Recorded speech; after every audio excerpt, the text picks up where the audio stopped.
Bismillahirrahmanirrahim. Assalamualaikum warahmatullahi wabarakatuh. Alhamdulillahirabbil alamin. Alhamdulillahilladzi anzala sakinata fi qulubil mu'minin liyazdaduna ma'a imanihim. Asyhadu an la ilaha illallah wa asyhadu anna Muhammadan abduhu wa rasuluhu la nabiyya ba'da. Allahumma anta rabbi la ilaha illa anta khalaqtani wa ana abduka wa ana ala ahdika wa wa'dika mastata'tu a'udzubika min syarri ma sana'tu abu'u laka bi ni'matika alayya wa abu'u bi dzanbi faghfirli fa innahu la yaghfiru dzunuba illa anta. Alhamdulillah, puji dan syukur Dimas sekalian, mari kita panjatkan kepada Allah Subhanahu wa taala semata atas berkah, atas karunia, nikmat iman, nikmat Islam, taufik serta hidayah yang telah diberikan kepada kita semua, dan juga nikmat kesehatan, nikmat untuk bertolak ilmi, nikmat untuk melaksanakan titah perintahnya, serta nikmat-nikmat lainnya, nikmat beribadah dan nikmat-nikmat lainnya yang begitu banyak, yang begitu luas Allah titipkan kepada kita semua, tidak lain tidak bukan adalah untuk bertakarub, untuk bertakwa kepadanya. Sehingga mudah-mudahan kita semua menjadi makhluk-makhluknya atau manusia-manusia yang senantiasa bersyukur dan jauh dari kekufuran. Amin ya rabbal alamin. Salat serta salam tak lupa pula kita tumpah curahkan kepada uswah kita, qudwah kita, baginda Nabi Muhammad sallallahu alaihi wasallam ibni Abidah, berikut kepada para keluarganya, para sahabatnya, para keluarganya, para sahabatnya, para tabi'in, para tabi'in tabi'in, para ulama, hingga kepada kita semua yang hadir di kajian Bumiku Mengaji. Edisi hari Senin, hari ke-16 September 2024, ataupun juga bertepatan dengan malam hari ke-13 bulan Jumadil Ula 1446 Hijriah. Alhamdulillah kita telah dipertemukan kembali oleh Allah Azza wa Jalla untuk melaksanakan kelanjutan dari kitab Sirah Nabi Sallallahu Alaihi Wasallam yang diambil dari kitab Al-Lulu Al-Maknun fi Siratun Nabi Al-Makmun. Dan insya Allah pada malam hari ini Ustazuna Ali Hasan Bawazir Hafizahullah Ta'ala akan menyampaikan judul kajian pada malam hari ini, yakni Masuk Islamnya Abu Sufyan. Jamaah sekalian yang semoga dimuliakan Allah Subhanahu wa taala, sebelum kajian dimulai, panitia pekerja mengaji, panitia Bumiku Mengaji, mohon maaf yang sebesar-besarnya dikarenakan pesan dari Ustazuna Ali Hasan Bawazir pada malam hari ini. Seyogianya kajiannya akan dimulai pada pukul 8, namun diundur menjadi pukul 21 waktu Indonesia Barat. Namun demikian, mudah-mudahan tidak mengendurkan niat kita untuk bertalabul ilmu syar'i, yang salah satunya adalah ilmu mempelajari kitab Sirah Nabi Shallallahu Alaihi Wasallam, dan juga mudah-mudahan kita tetap diberikan kemudahan oleh Allah Subhanahu wa taala, keteguhan, keistiqomahan, kesabaran dalam mencari ilmu syar'i.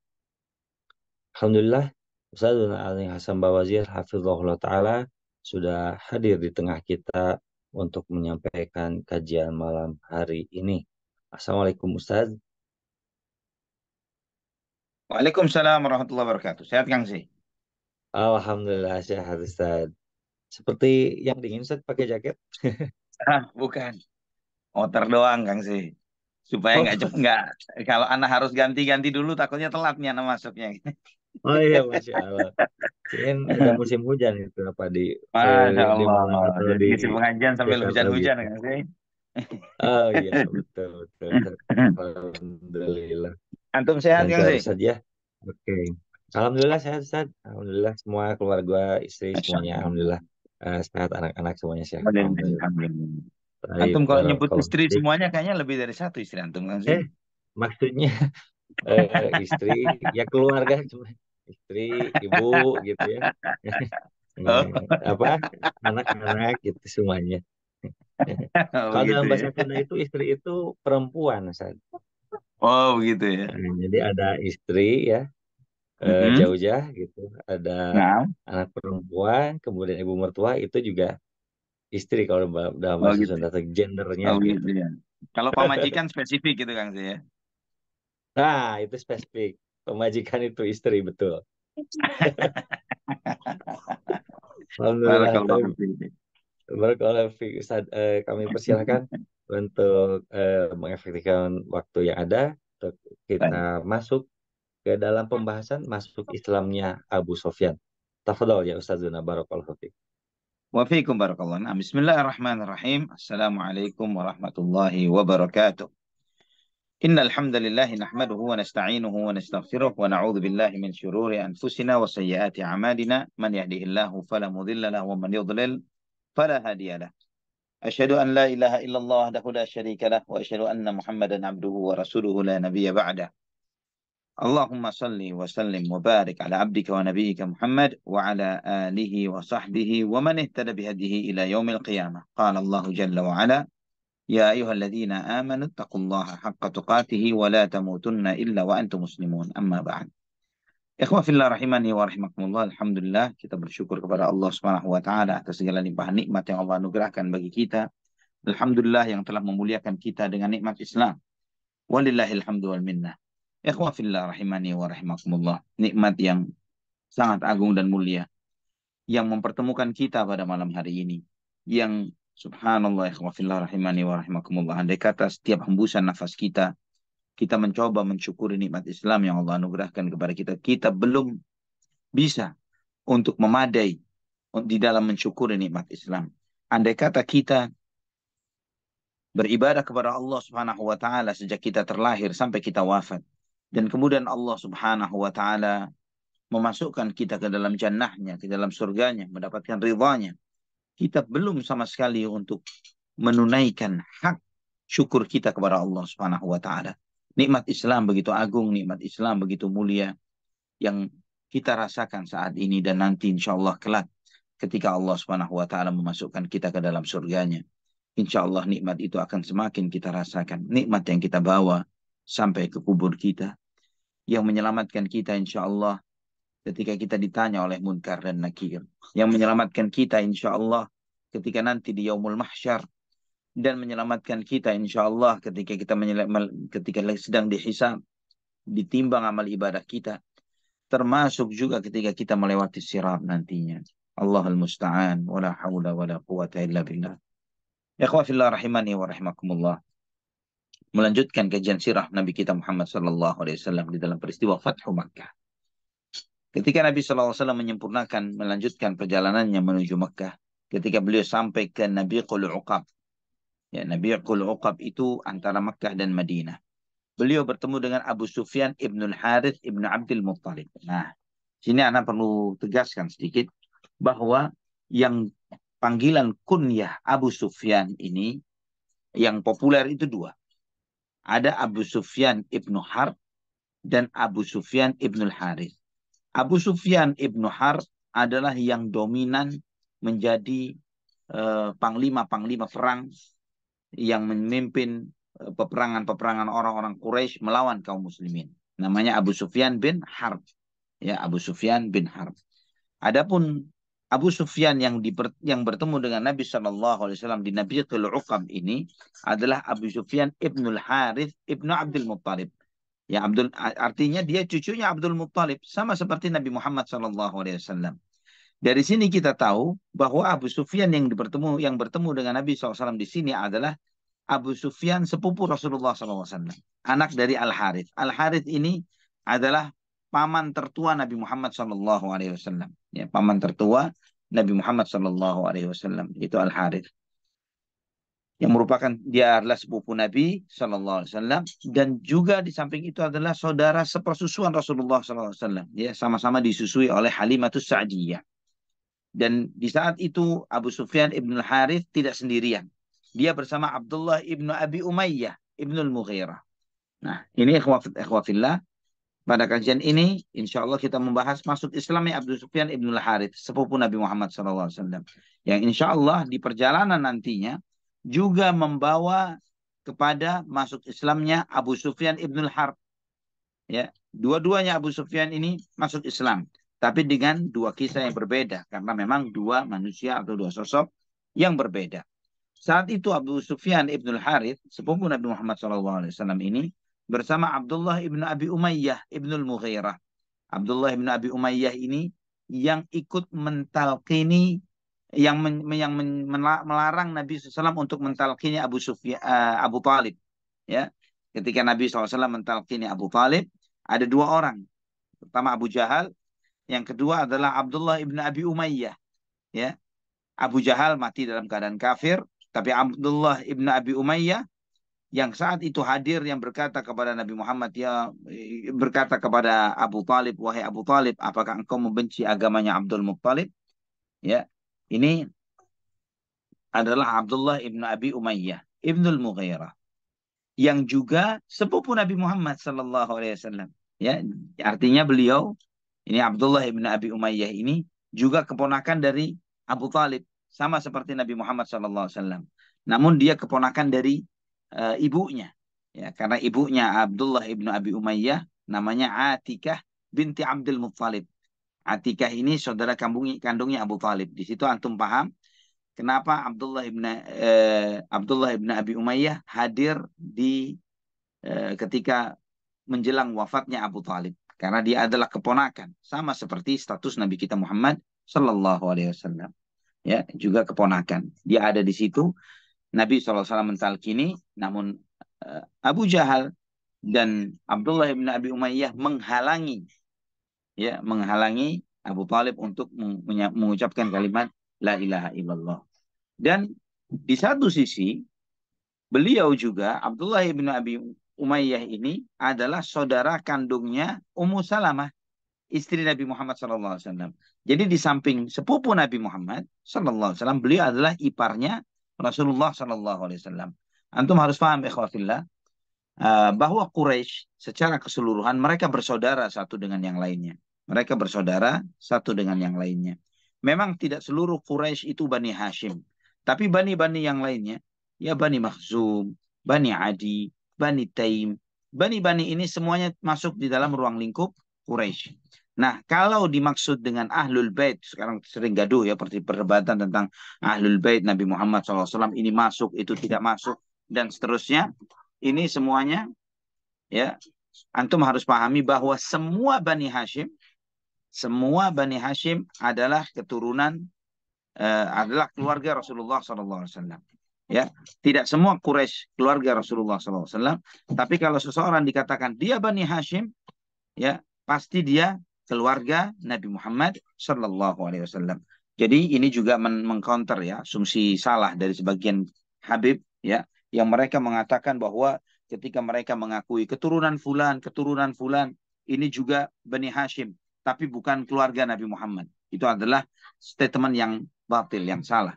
Karena semua Bani Hashim pasti kerabat Rasulullah Sallallahu Alaihi Wasallam. Adapun Abu Sufyan ini, ya, dia ini sangat dekat dengan Nabi Muhammad SAW. Demikian pula dengan Abdullah bin Abi Umayyah, ya, sepupu Nabi Muhammad SAW. Ini sangat dekat dengan beliau sebelum menjadi Nabi. Jadi sejak muda sampai usia 40 tahunan, sahabat dekat. Tapi ketika Nabi SAW menjadi Nabi, dia memusuhi Rasulullah SAW. Bahkan sering melantunkan bait-bait syair mencela Nabi Muhammad SAW. Dan seringkali akhirnya dibantah oleh penyair Rasulullah SAW, di antaranya Hassan bin Thabit radhiyallahu an. Kenapa bukan Nabi SAW sendiri yang membantah syair-syair itu? Karena Nabi SAW tidak bisa syair. Beliau, di antara kemukjizatan yang Allah berikan kepada Nabi kita Muhammad SAW, sebagaimana Allah firmankan di dalam surat Yasin, وَمَا عَلَّمْنَاهُ الشِّعْرَ وَمَا يَنْبَغِي لَهُ, bahwa kami tidak mengajarkan syair kepada Nabi Muhammad SAW, وَمَا يَنْبَغِي لَهُ, tidak sepantasnya Nabi Muhammad mengucapkan atau melantunkan bait-bait syair. Nah, di antara pembelaan Hassan bin Thabit radhiyallahu an untuk Rasulullah sallallahu alaihi wasallam, beliau mengatakan, ala abligh Aba Sufyan anni mughalghalata faqad barihal khafa'u hajauta Muhammadan fa ahbabtu anhu wa 'inda Allah fi dzakal jazaa'u fa ajabtu anhu wa 'inda Allah fi dzakal jazaa'u hajauta Muhammadan barran taqiyan Rasulullah shimatuhul wafa'u. Ya, hendaklah sampaikanlah kepada Abu Sufyan dariku, kata Hasan, ya, dengan penuh semangat aku menyampaikan bahwa telah tersingkap segala rahasia. Engkau telah menghina Nabi Muhammad SAW dan aku membelanya. Dan di sisi Allah aku mengharapkan balasannya. Engkau menghina seorang Muhammad yang orang yang baik dan bertakwa. Dan dia adalah orang utusan Allah Subhanahu wa taala yang perangainya adalah memenuhi janji. Ikhwatal iman rahimani wa rahimakumullah.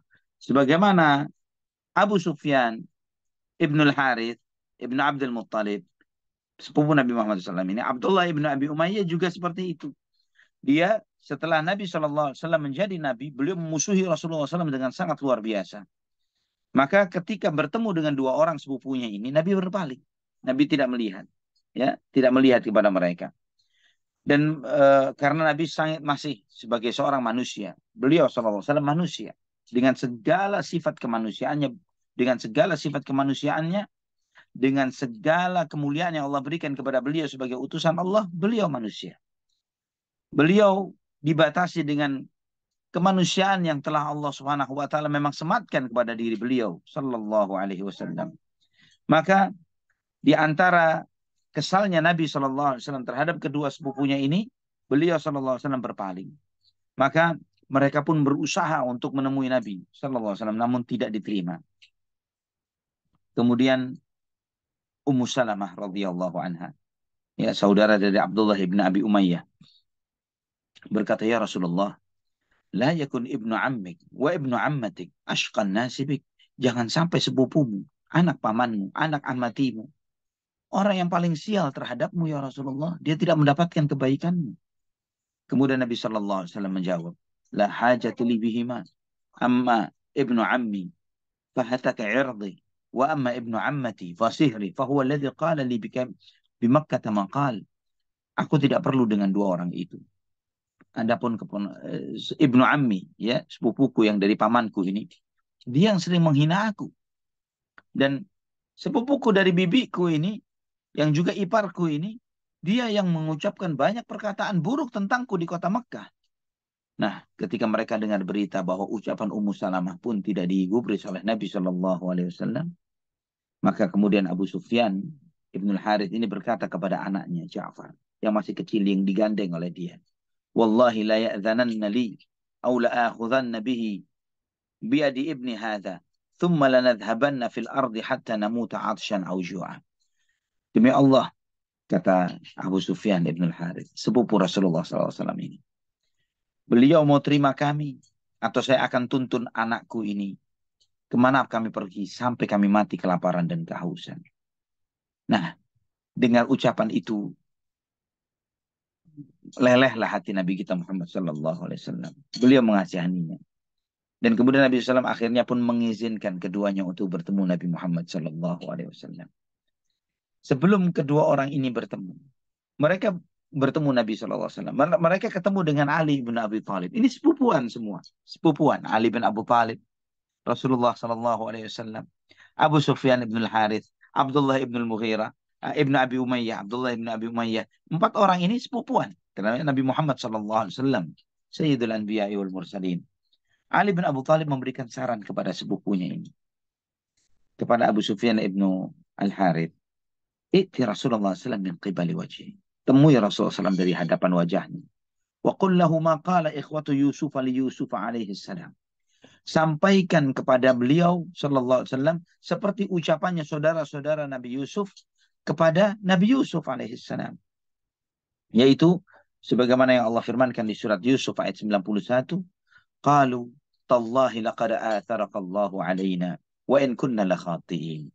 Mereka berkata, "Demi Allah, sungguh telah Allah telah memuliakan engkau melebihi kami, wahai Muhammad, wahai Rasulullah. Sungguh kami adalah orang-orang yang salah." Kata Ali bin Abu Thalib, "Fa innahu la yarda an yakuna ahadun ahsana qawlan minhu." Rasulullah SAW tidak suka jika ada orang yang mengucapkan kalimat yang lebih baik dari beliau. Artinya ketika mereka telah menunjukkan kebaikan ini, apalagi mengutip kalamullahi jalla jalaluh, mengucapkan firman Allah, Nabi SAW tidak akan mengucapkan kalimat yang di bawah itu, yang di bawahnya. Maka kemudian Abu Sufyan ibn Harith menghadap kepada Rasulullah SAW. Dan kemudian beliau menyatakan, "Tallahi laqad atharakallahu alaina wa in kunna laminal khati'in wa in kunna la khati'in. Demi Allah, sungguh Allah telah melebihkan engkau terhadap kami, wahai Rasulullah, dan sungguh adalah orang-orang yang salah. Maka Nabi Shallallahu Alaihi Wasallam mendengar ucapan sepupunya ini, beliau mengatakan, La tathriba alaikumul yaum, yaghfirullahu lakum, wa huwa arhamur rahimin. Dilanjutkan oleh Nabi dengan ayat selanjutnya, tidak ada kesalahan untuk kalian. Tidak ada tanggungan kesalahan untuk kalian. Semoga Allah mengampuni dosa-dosa kalian dan Dia adalah yang Maha Pengasih dan Maha Penyayang. Sallallahu ala nabiyyina Muhammad. Subhanallah ikhwafillah. Inilah akhlak Nabi kita Muhammad sallallahu alaihi wasallam. Beliau memiliki kekesalan seperti manusia pada umumnya. Namun kekesalan itu tidak berlarut-larut di hadapan kebenaran, di hadapan kalamullah, di hadapan firman Allah Subhanahu wa taala. Ketika beliau mendengarkan ucapan itu, tidak ada pilihan lain bagi beliau sallallahu alaihi wasallam kecuali tunduk dengan keputusan Allah Subhanahu wa taala. Maka beliau menyampaikan sebagaimana yang disampaikan, yang difirmankan oleh Allah Subhanahu wa taala. Maka masuk Islamlah Abu Sufyan ibn al-Harith ibn Abdul Muttalib dan Abdullah ibn Abi Umayyah, putri dari Atikah binti Abdul Muttalib, sepupu Rasulullah sallallahu alaihi wasallam. Nabi SAW menerima keislaman keduanya. Mereka berislam dengan sangat baik. Abu Sufyan tetap kokoh dan tetap teguh membela Nabi Muhammad SAW sampai nanti bersama beliau di perang Hunain. Adapun Abdullah ibn Abi Umayyah ikut berperang bersama Nabi SAW dalam peristiwa perang Fathu Makkah ini, juga Hunain, dan nantinya beliau akan mati syahid di peristiwa perang Taif.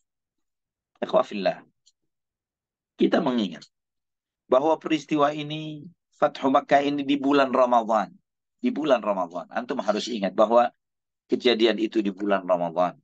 Mereka melakukan perjalanan jauh dari kota Mekah ke Madinah di zaman Nabi Shallallahu Alaihi Wasallam.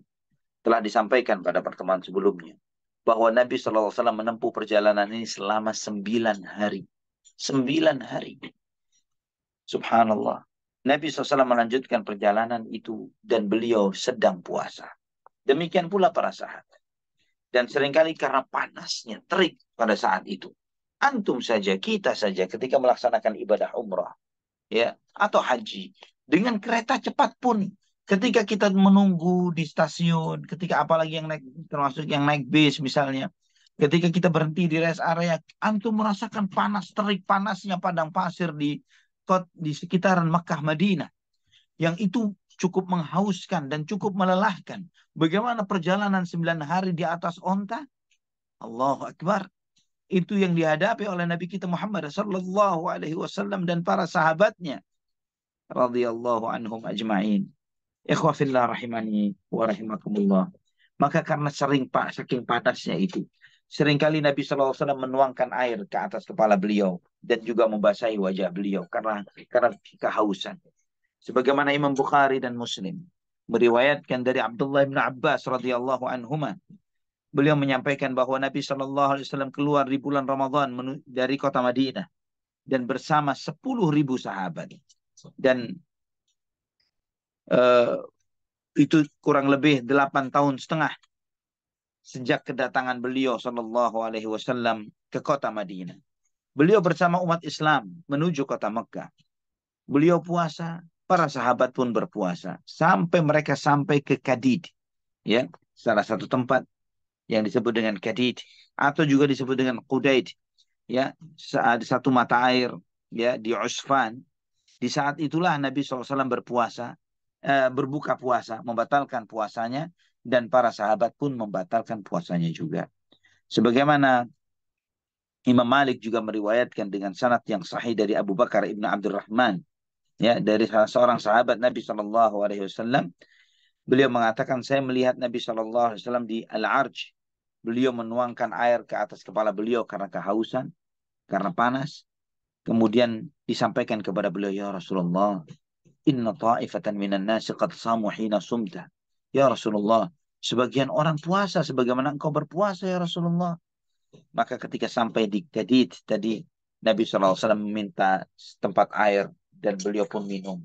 Ketika mereka semua para sahabat melihat Nabi SAW minum, maka mereka pun membatalkan puasanya. Sebagaimana ikhwafillah rahimani wa rahimakumullah, Imam Ahmad juga meriwayatkan dengan sanad yang sahih sesuai dengan syarat Muslim dari Abdullah ibnu Abbas radhiyallahu anhuma. Beliau menyampaikan Nabi SAW safar di peristiwa Fathu Makkah di bulan Ramadan. Beliau puasa sampai di Usfan, sampai satu tempat namanya Usfan. Ketika sampai di sana beliau minta disediakan air dan beliau minum di siang hari itu. Disaksikan oleh semua sahabat. Ya, beliau minum di atas ontanya supaya mereka melihat. Ketika mereka melihat Nabi SAW membatalkan puasanya, maka mereka pun membatalkan puasanya. Dan terjadinya Fathu Makkah di bulan Ramadan. Ini perkataan Ibnu Abbas radhiyallahu anhu. Imam Malik, Imam Muslim rahimahullah, di dalam sahihnya juga meriwayatkan dari Abu Sa'id Al-Khudri radhiyallahu anhu. Beliau menyampaikan bahwa kami safar bersama Nabi SAW menuju Mekah. Kami dalam keadaan puasa. Dan ketika kami berhenti di satu tempat, beliau SAW bersabda, Innakum qad danautum min aduwikum wal fitru aqwa lakum. Kalian telah mendekati tempat musuh kalian.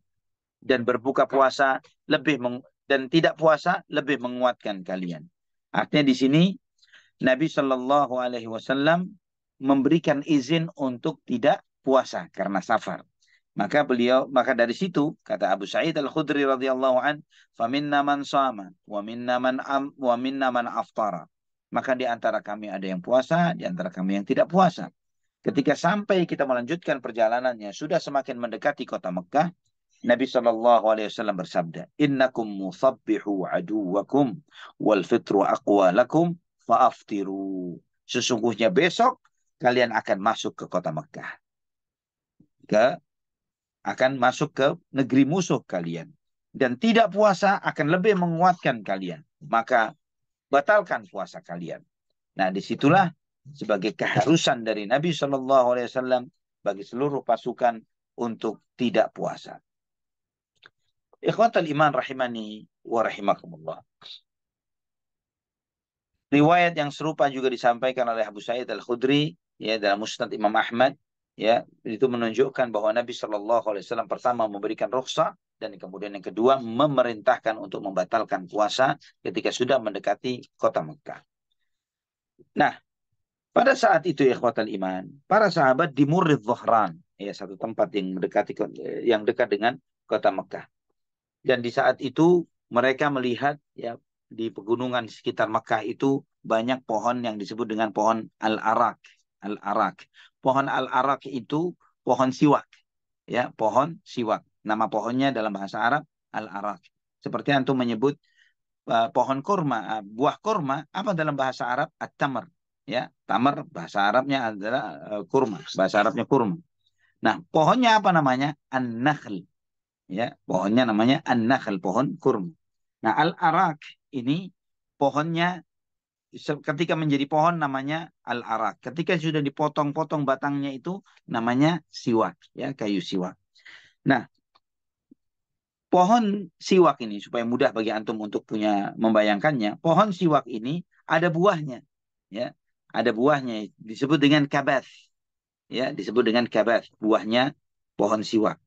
Nah, yang enak itu adalah yang warnanya hitam. Nah karena pohon siwak ini biasanya tumbuhnya di padang pasir, ya, di padang pasir di tempat para penggembala kambing atau domba menggembalakan dombanya, ya. Jadi orang kota, terutama kota Madinah, mereka tidak mendapati banyaknya pohon arak ini di kota Madinah. Di dalam kota Mekah pun tidak demikian, tapi di luaran kota Mekah mereka mendapatkannya.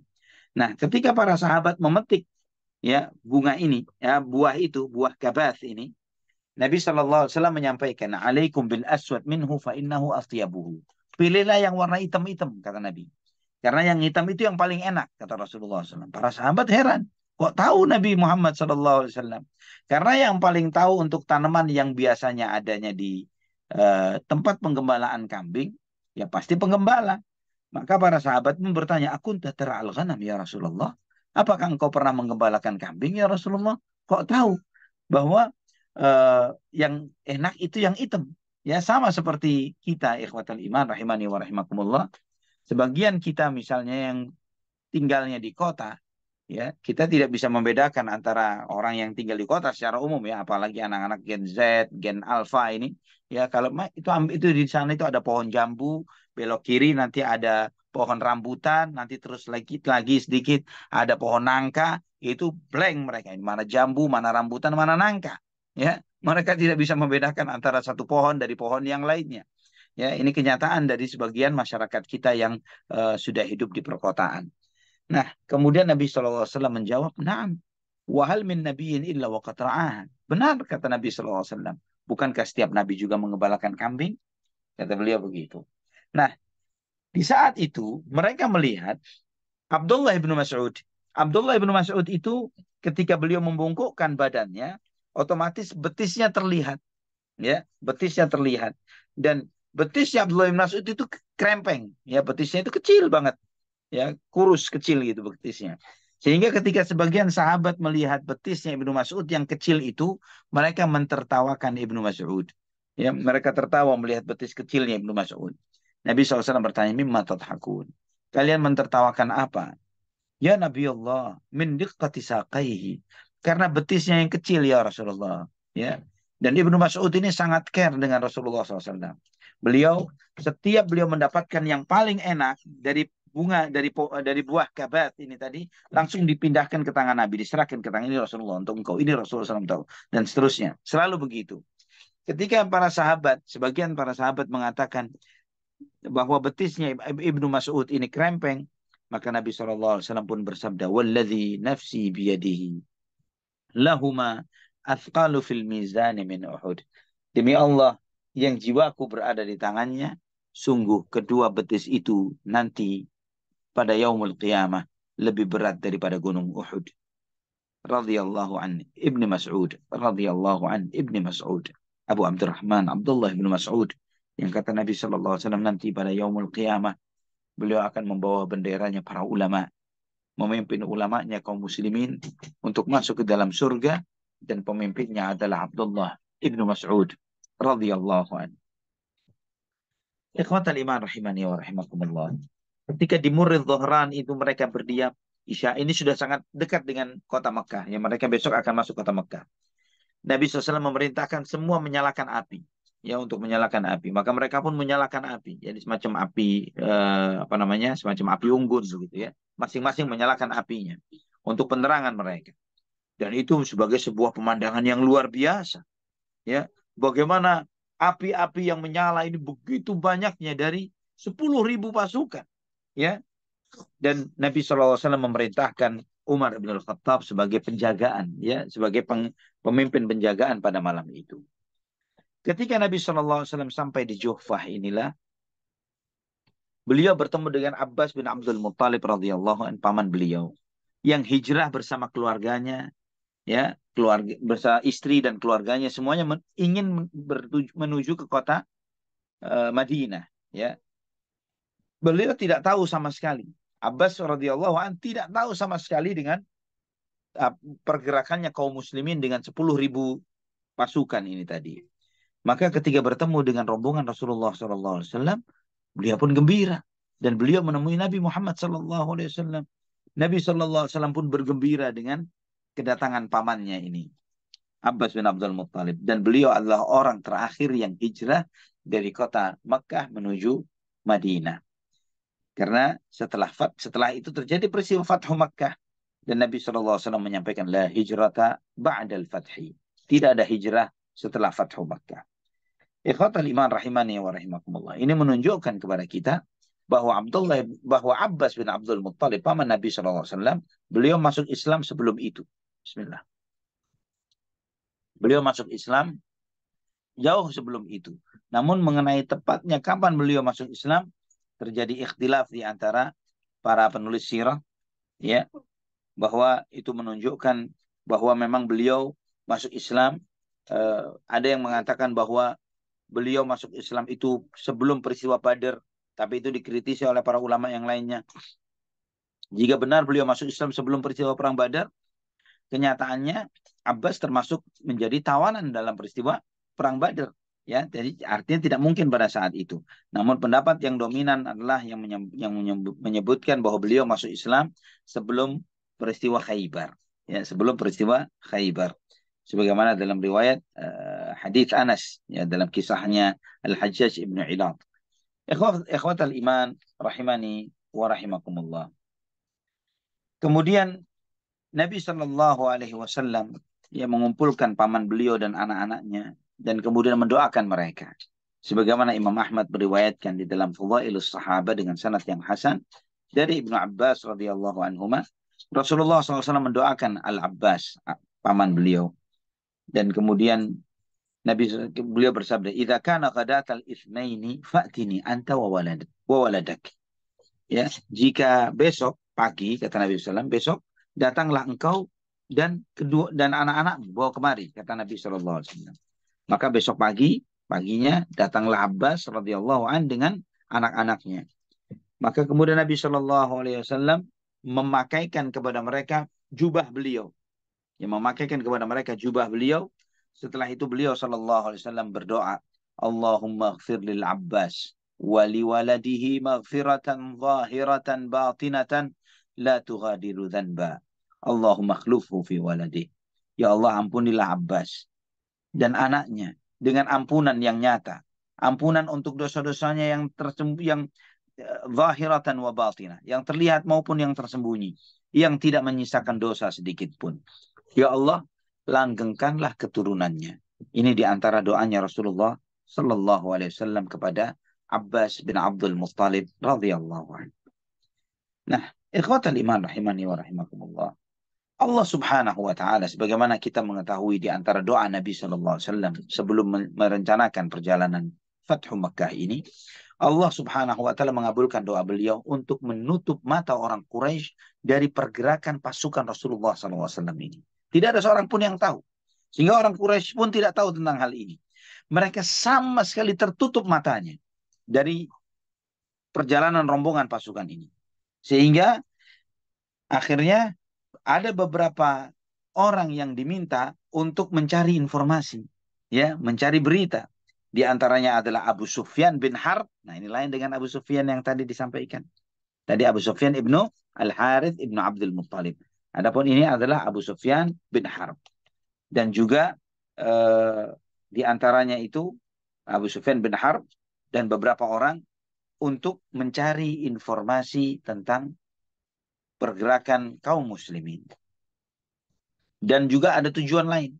Tujuan lainnya adalah memperbaharui perjanjian yang sempat terbatalkan karena peristiwa yang menjadi pemicu terjadinya Fathu Makkah ini.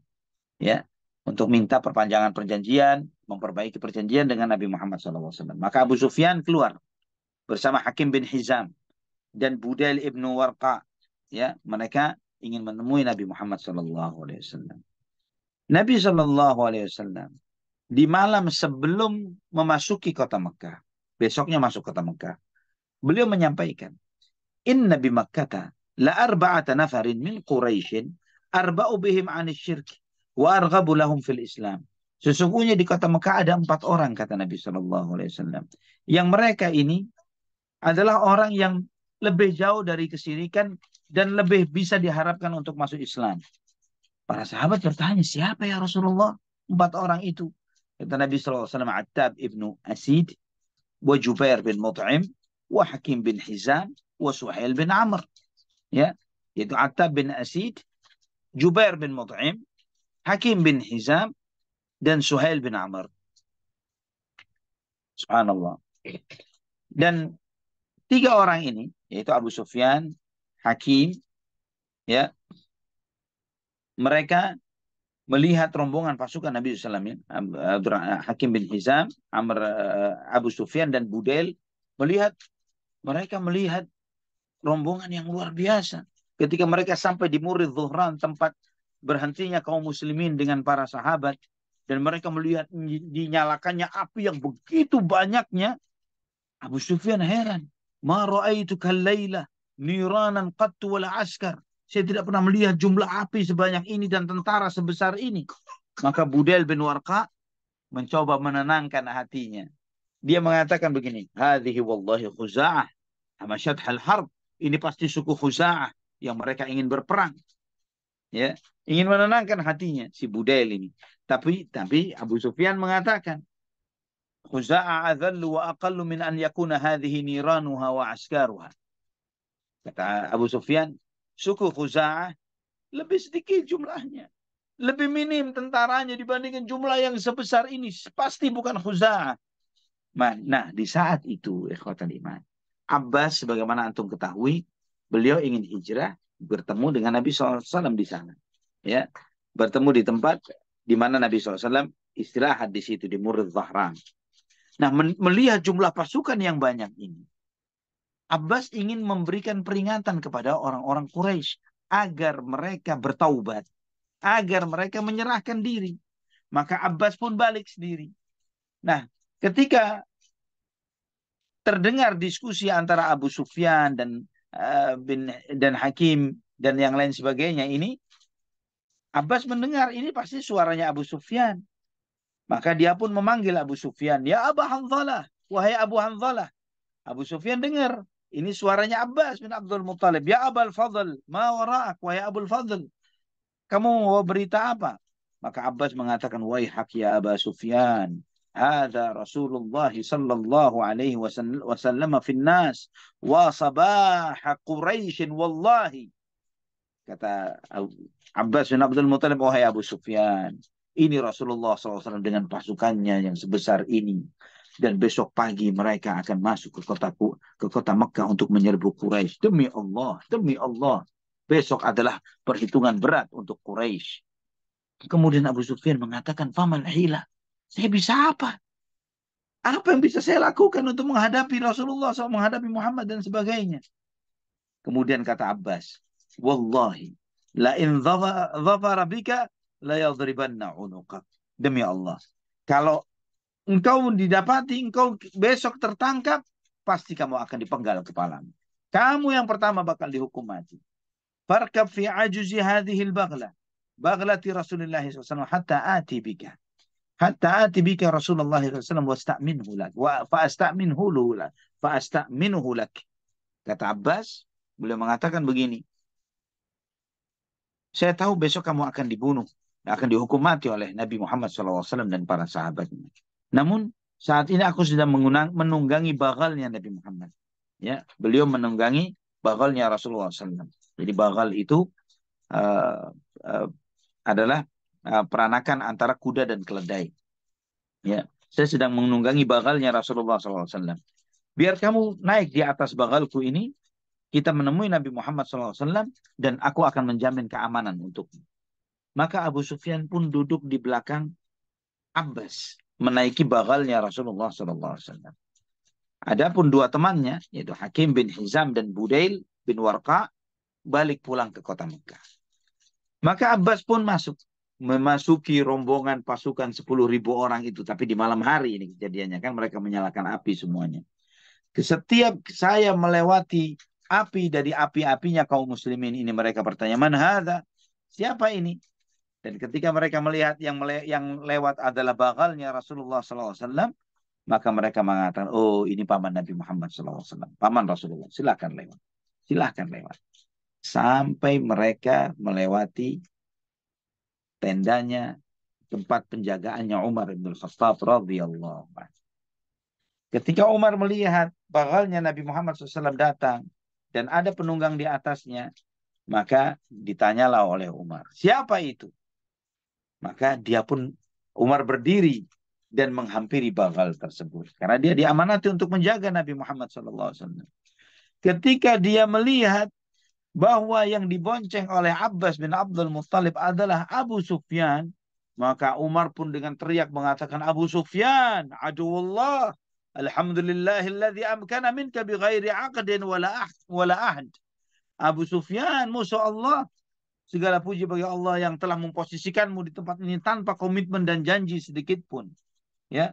Kemudian Umar pun, ya karena beliau diamanati untuk menjaga, Umar pun lari. Kenapa Umar lari? Umar lari menuju ke tendanya Rasulullah SAW untuk minta izin menggal kepalanya Abu Sufyan. Umar lari. Melihat Umar lari, Abbas bin Abdul Muttalib mengencangkan lari bagalnya. Mengencangkan lari bagalnya untuk memasuki tenda Rasulullah SAW. Ketika sampai di depan tenda, beliau menjatuhkan dirinya dari bagal tersebut dan menemui Rasulullah SAW di dalam tendanya. Jadi, dan ternyata Umar masuk lebih dulu, ya, keduluan oleh Umar ketimbang Abbas bin Abdul Muttalib. Umar mengatakan, ya Rasulullah, ini Abu Sufyan, ya, musuh Allah yang dia ada di sini, izinkan aku untuk memenggal kepalanya. Kemudian Abbas mengatakan, ya Rasulullah, aku telah melindunginya. Aku menjamin keamanan untuk dia. Kemudian aku pun duduk di sisi Rasulullah SAW, kata Abbas.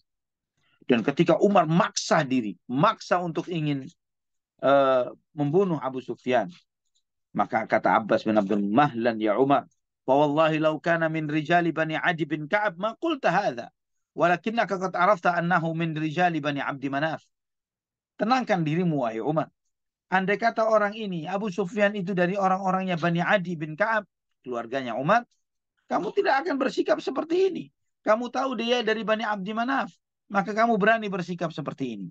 Umar pun dengan mengatakan, mahlan ya Abbas, kamu juga perhatikan wahai Abbas, fa wallahi la islamuka yauma aslamta kana ahabba ilayya min islamil Khattab law aslama. Demi Allah wahai Abbas, Islammu ketika hari kamu masuk Islam lebih aku cintai ketimbang Islamnya ayahku jika ayahku masuk Islam. Kenapa? Kenapa Umar mengatakan begitu? Bahwa dengan masuk Islamnya Abbas mendatangkan kebahagiaan di hati Rasulullah SAW. Bahagianya Nabi Muhammad SAW lebih disenangi oleh Umar ketimbang bahagianya dirinya sendiri. Itu hatinya para sahabat. Bahagianya Nabi Muhammad SAW, maka dia mengatakan, masuk Islamnya engkau wahai Abbas lebih aku sukai di hari masuk Islammu melebihi Islamnya ayahku andai kata ayahku masuk Islam. Karena apa? Masuk Islammu Nabi SAW memiliki kebahagiaan tersendiri.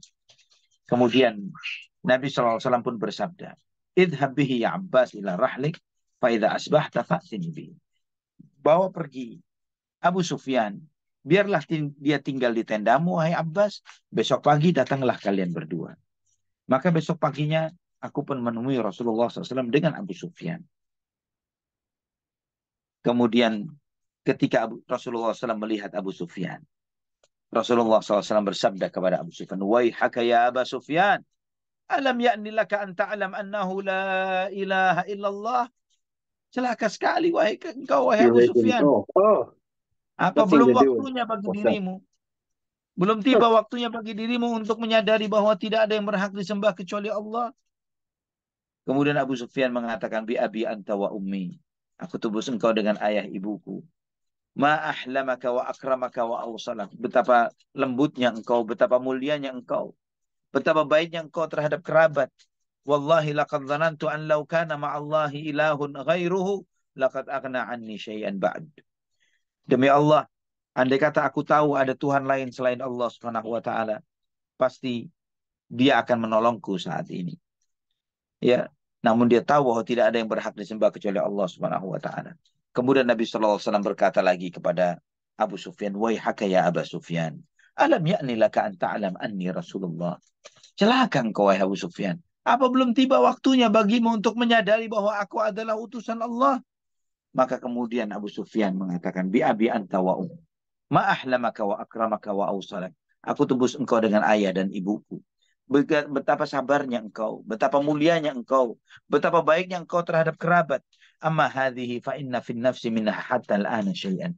Terkait untuk yang satu ini, masih ada ganjalan di dalam hatiku, kata Abu Sufyan.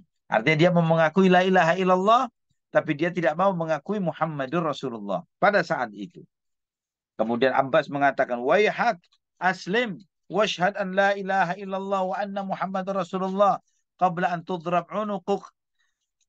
Bodoh kamu ini wahai Abu Sufyan. Masuk Islamlah kamu. Syahadatlah kamu dengan asyhadu an la ilaha illallah wa asyhadu anna Muhammad Rasulullah sebelum kamu dipenggal kepalamu. Maka Abu Sufyan pun bersyahadat pada saat itu. Dia ini Abu Sufyan bin Harb. Ya, beda dengan yang kisah di awal kajian yaitu Abu Sufyan Ibnul Harith Ibnu Abdul Muttalib. Ikhwatal iman rahimani wa rahimakumullah. Kemudian Abbas berbisik kepada Nabi Muhammad sallallahu alaihi wasallam, "Ya Rasulullah, inna Abu Sufyan rajulun yuhibbul fakhr, faj'al lahu syai'an." Abu Sufyan ini orang senang kebanggaan. Berikan bonus kepada beliau. Sesuatu yang untuk membuat mantap Islamnya ya Rasulullah. Maka Nabi SAW pun bersabda, "Naam, man dakhala dara Abi Sufyan fahuwa amin. Wa man dakhala al-masjida fahuwa amin. Wa man aghlaqa alaihi babahu fahuwa amin." Wahai Abu Sufyan, sampaikan. Barang siapa yang masuk rumah Abu Sufyan, dia diberi keamanan. Barang siapa yang tinggal di Masjidil Haram, dia diberi keamanan. Barang siapa yang menutup pintu rumahnya, dia diberi keamanan. Tidak akan diganggu-ganggu. Ikhwatal iman. Maka Nabi SAW pun berjejak meninggalkan Murr Dhahran, tempat mereka bermalam.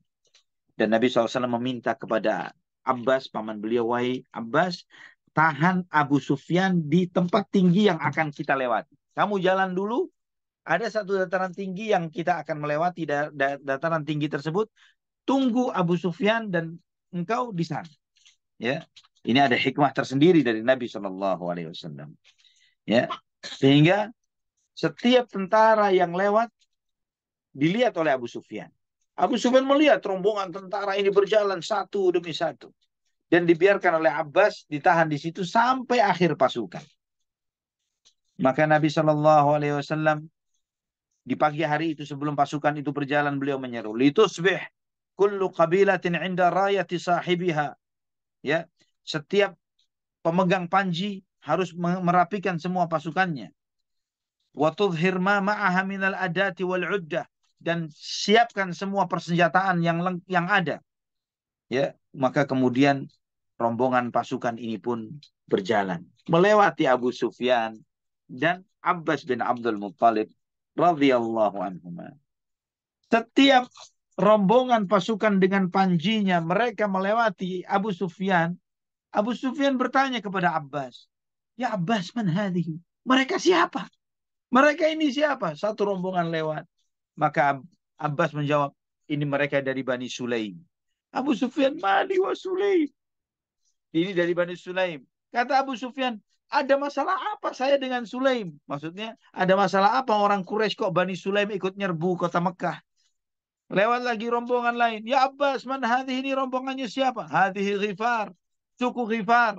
Yang dulunya pernah mengepung dalam peristiwa Khandak. Tapi sekarang mereka masuk Islam semuanya. Maka kemudian Abu Sufyan tambah ciut lagi nyalinya. Dia mengatakan, "Apa urusanku dengan suku Ghifar? Kok mereka ikutnya menyerbu kota Mekah?" Setiap rombongan pasukan dari suku Muzainah, Juhainah, Asja, sampai semua kabilah. Setiap kabilah dilewatin, Abu Sufyan nanya, "Ini mereka kabilah mana? Mereka mana? Kok mereka pada nyerbu Mekah semua?" Semakin ciut nyalinya Abu Sufyan radhiyallahu anhu arda. Tapi beliau seorang muslim. Itu untuk menunjukkan izzatul Islam di satu sisi, ikhwatal iman, dan juga untuk memantapkan hatinya bahwa Nabi Muhammad sallallahu alaihi wasallam ditolong oleh Allah Subhanahu wa taala yang di langit dan yang di bumi pun beriman kepada beliau sallallahu alaihi wasallam. Dan rombongan terakhir yaitu Rasulullah sallallahu alaihi wasallam dengan rombongan dengan bertameng besi, berbaju besi, semuanya berpakai pakaian perang dengan topeng besinya yang hanya terlihat matanya saja. Yaitu rombongan Muhajirin wal Ansar, ya, yang mereka itu tidak terlihat, cuma terlihat matanya saja karena baju besi yang mereka pakai. Rasulullah SAW di atas ontanya yang bernama Qaswa, dan penderanya Muhajirin dipegang oleh Zubair ibn al-Awwam, sedangkan benderanya Ansar dipegang oleh Sa'ad ibnu Ubadah radhiyallahu an. Kemudian Abu Sufyan melihat rombongan yang pasukan yang sangat gagah berani ini di atas kudanya dengan baju-baju perang yang hanya terlihat matanya saja. Abu Sufyan bertanya, "Subhanallah ya Abbas, man haula?" Wahai Abbas, siapa mereka? Kemudian dijawab oleh Abbas, "Hadza Rasulullah sallallahu alaihi wasallam fil muhajirin wal ansar." Ini Rasulullah SAW bersama kaum muhajirin wal ansar. Abu Sufyan berkata, "Ma li ahadin biha ula'i qibalan wala taqah." Siapa yang sanggup menghadapi pasukan sehebat ini? Siapa mereka? Wallahi ya Abul Fadl, laqad asbaha mulku ibni akhika al-yawma 'azima. Demi Allah, wahai Abul Fadl, wahai Abbas, sesungguhnya keponakanmu sudah menjadi raja yang besar. Sudah menjadi raja yang besar. Namun Abbas mengingatkan Abu Sufyan. Dia mengatakan, "Waihaka ya Abu Sufyan, innahan nubuwah." Bukan raja, wahai Abu Sufyan. Nabi. Dia seorang nabi. Abu Sufyan mengatakan, "Na'am." Iya, dia seorang nabi. Ikhwatal iman. Rombongan terakhir, rombongan Muhajirin dan rombongan Ansar. Ketika rombongan Ansar, antum tahu dipegang Sa'ad bin Ubadah. Sa'ad bin Ubadah badannya besar dengan baju besinya. Hanya terlihat matanya saja. Dan itu menakutkan siapa yang melihatnya, yang melewatinya. Dia memegang benderanya Ansar. Ketika melewati Abu Sufyan, Sa'ad bin Ubadah berkata, "Ya Aba Sufyan, al-yawma yawmul malhamah, al-yawma tustahallul Ka'bah, al-yawma adhallallahu Quraisyan." Hari ini hari malhamah, hari peperangan. Hari ini Ka'bah dihalalkan. Hari ini Allah hinakan Quraisy. Abu Sufyan mendengar ucapan itu ketakutan. Dia menyampaikan kepada Abbas, "Ya Abbas, habadha, habadha yaumul dhimar." Hancur kita, binasa kita, orang-orang Quraisy akan habis. Abbas diam. Dia dengar dengan ucapan Sa'ad. Nah, ketika Sa'ad telah lewat dengan rombongan Ansar, di belakang adalah Rasulullah SAW. Maka Abbas pun dan Abu Sufyan menghampiri Rasulullah SAW mengatakan, "Ya Rasulullah, amarta biqatil qaumik?" "Ya Rasulullah, apakah engkau memerintahkan untuk membunuh, menghabisi kaummu?" Kata Nabi SAW, "La, tidak," kata Nabi SAW. "Alam ta'lam ma qala Sa'ad bin Ubadah?" Apakah engkau tidak menyadari Rasulullah, ya Rasulullah, apa yang diucapkan oleh Sa'ad bin Ubadah?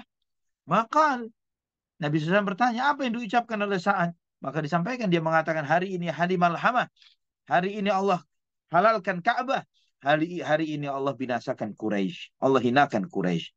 Kemudian Nabi SAW menjawab, "Kadzaba Sa'dun, walakin hadza yaumun yu'azzimullahu fihi al-Ka'bah wa yaumun tuksa fihi al-Ka'bah." Sa'ad berkata salah. Sa'ad berkata salah.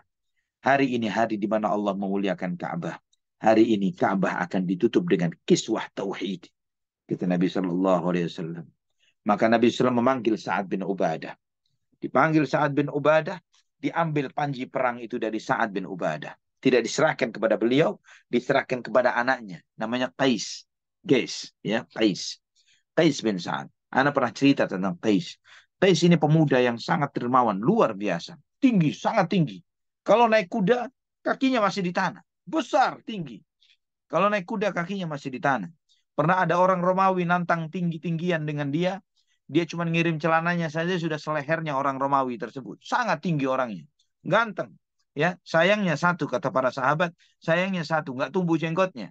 Kalau jenggot bisa dibeli, maka kami akan belikan jenggot untuk Qais. Karena semua kelelakian ada pada dia kecuali satu nggak punya jenggot. Itu pun disayangkan. Bagaimana para sahabat jika hidup di zaman ini, melihat di jalan-jalan yang banyak nggak pakai jenggot, ya? Ikhwatal iman rahimani wa rahimakumullah.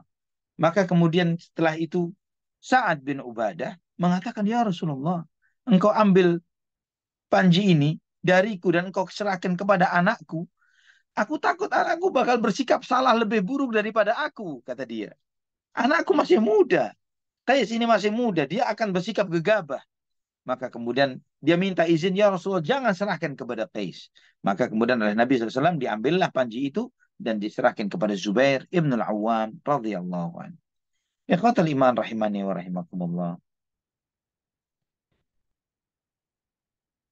Kemudian selanjutnya, setelah melihat semua rombongan yang berjalan ini, ikhwatal iman rahimani wa rahimakumullah, antum bisa bayangkan ciutnya, nyalinya Abu Sufyan. Maka dia pun beserta Abbas mengatakan, "An-najaa ila qaumik." "Cepat larilah engkau, selamatkan kaummu," kata Abbas. Maka larilah Abu Sufyan memasuki kota Mekah. Dengan teriakan yang sangat tantang dia mengatakan, "Ya ma'asyara Quraisyin, hadza Muhammadun qad ja'akum fima la qibala lakum bihi." Wahai Quraisy, ini Muhammad sallallahu alaihi wasallam datang dengan pasukan yang kalian gak bakal sanggup untuk menghadapinya. "Faman dakhala dara Abi Sufyan fahuwa aminun." barang siapa yang masuk ke dalam rumahnya Abu Sufyan, dia aman. Di saat itu istrinya Abu Sufyan. Antum tahu istri Abu Sufyan? Namanya Hindun binti Utbah. Mendengar suaminya bersikap pengecut seperti itu. Hindun ini seorang wanita tapi lebih dari laki-laki yang ada di zaman itu.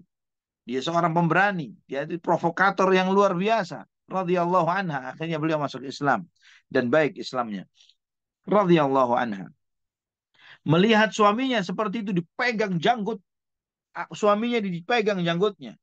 Uqtulul hamid ad-dasim al-ahmas qabbaha min tali'atil yaum. Silakan kalian bunuh orang tua hitam jelek ini tadi, kata si istrinya ini kepada suaminya. Semoga kamu buruk sepanjang hari, sial sepanjang hari. Maka Abu Sufyan berkata kepada istrinya, "Wailak, ja'a bil haq." Kamu tidak tahu, wahai Hindun, Muhammad SAW datang dengan kebenaran. Faskuti wadkhuli baiti. Kamu diam masuk rumah. Wa uqsim billah, in lam tuslimi latutrabanna unuqi. Aku sumpah demi Allah, kalau kamu gak masuk Islam hari ini, pasti kepalamu dipenggal. Pasti kepalamu dipenggal. Maka kemudian Abu Sufyan melihat kepada Quraisy yang lainnya dengan mengatakan, wailakum la taghurrannakum hadhihi min anfusikum fa innahu qad ja'akum ma la qibala lakum bihi. Jangan kalian pedulikan omongan perempuan ini, kata Abu Sufyan kepada orang-orang Quraisy, ya. Karena dia telah datang dengan pasukan yang kalian tidak akan sanggup untuk menghadapinya. Faman dakhala dara Abi Sufyan fahuwa amin. Barang siapa yang masuk ke rumah Abu Sufyan, dia aman. Maka orang-orang Quraisy mengatakan, qatalakallah wa ma tughni anna daruk. Emang rumahmu seberapa, wahai Abu Sufyan? Kami nggak bakal muat untuk masuk ke dalam rumahmu. Kemudian Abu Sufyan melanjutkan, wa man aghlaqa alaihi babahu wa kaffa yadahu fahuwa amin. Barang siapa yang masuk rumahnya, nutup pintu, dia tahan diri, dia menyerah, dia aman. Wa man dakhala al-masjid fahuwa amin. Barang siapa yang masuk ke dalam masjid, dia aman. Maka mereka pun lari semuanya, menutup pintu rumahnya dan lari ke Masjidil Haram. Nabi Shallallahu Alaihi Wasallam melanjutkan perjalanannya ke kota Mekah. Ketika sampai di satu tempat yang disebut dengan Dhil Tuwa, sudah dekat dengan pintu kota Mekah, Nabi Shallallahu Alaihi Wasallam mengulang untuk merapikan pasukannya, memerintahkan Khalid ibn Walid radhiyallahu an untuk dari bagian sayap kanan pasukan ini, dan beliau menyerahkan kepada Khalid beberapa kelompok dan dari suku Aslam, Sulaim, Ghifar, Muzainah, Juhainah, ya, diperintahkan untuk memasuki kota Mekah dari bawah, dari arah Kudai, ya, arah Kudai. Kudai saat ini antum ketika tinggal di sana ada Hotel Le Méridien, kalau tidak salah Le Méridien Kudai, itu ada mobil apa namanya bis shuttle dari Kudai itu menuju Masjidil Haram, ya. Dari arah Kudai itulah pasukan Khalid masuk menuju kota Mekah, ya. Adapun dari pasukan sebelah kiri, ya, sayap kirinya adalah kaum muhajirin. Itu bersama panjinya Rasulullah Sallallahu Alaihi Wasallam. Dan itu Nabi SAW memerintahkan untuk masuknya dari arah sisi atas, dari Kada, ya, di mana Nabi SAW memerintahkan supaya tidak berjejak dari tempatnya, hanya di sana. Dan Nabi SAW memerintahkan yang terdepan adalah Qais bin Sa'ad bin Ubadah, Qais yang sangat tinggi dan besar gitu, ya, dan bersama para sahabat Ansar. Juga Nabi SAW memerintahkan kepada Abu Ubaidah ibnul Jarrah radhiyallahu an untuk memimpin pasukan pejalan kaki. Nabi SAW berpesan kepada seluruh pasukan ini. Pesan beliau, la tuqatilu illa man qatalakum. Jangan kalian melawan kecuali yang melawan kalian. Siapa yang melawan? Hadapi. Kalau tidak, jangan bunuh. Dan Nabi SAW melarang membunuh anak-anak. Nabi SAW melarang untuk membunuh wanita. Nabi SAW tidak boleh orang yang terluka, tidak boleh diapa-apakan. Orang yang sengaja melarikan diri, jangan dikejar, kata Nabi SAW. Namun di sini, Nabi SAW memberikan pengecualian. Ada 10 orang yang tidak ada perjanjian keamanan untuk mereka. 10 orang ini, 10 orang musyrikin ini, nggak boleh dikasih keamanan. Harus dihukum mati. Walaupun bergelantungan di kiswahnya Ka'bah. Harus mati. Tapi kita nanti akan melihat bagaimana endingnya 10 orang ini. yang sebagian besarnya Muslim, akhirnya masuk Islam. Yang pertama, 10 orang yang dikecualikan. Ikrimah bin Abu Jahal. Ikrimah putranya Abu Jahal. Karena sangat jahatnya terhadap Islam sebelum dia masuk Islam. Ya, dan sangat menyakiti kaum muslimin. Kemudian yang kedua, Abdullah ibnu Sa'ad ibnu Abi Sarh. Dia pernah menyatakan masuk Islam, menulis wahyu. Menulis wahyu, kemudian dia murtad dan lari balik lagi ke kota Mekah. Kemudian Miqyas ibnu Subabah. Ya, dan dia ini saudaranya tidak sengaja dibunuh oleh salah seorang sahabat Ansar dalam peristiwa Ghazwatu Banil Mustaliq. Ya, tidak sengaja terbunuh. Dan kemudian dibayarlah dendanya oleh sahabat Ansar ini tadi. Namun kemudian Miqyas tidak terima. Sahabat Ansar itu dibunuh dan dia lari dalam keadaan murtad kembali ke kota Mekah.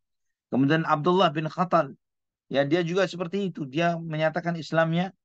Kemudian Nabi SAW mengutus dia bersama satu orang sahabat Ansar dan seorang budaknya yang bernama Muslim untuk mengumpulkan zakat.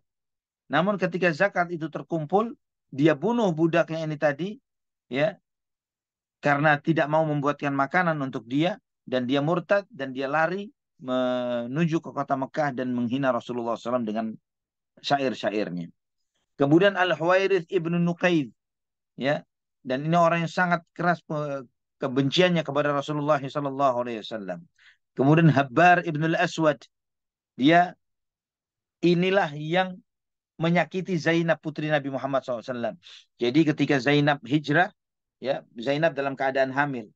Kemudian Habbar ibn al-Aswad ini memukul ontanya Zainab sampai ontanya lari membuat Zainab jatuh dari ontanya, ya, dan mengenai sebuah batu sampai keguguran.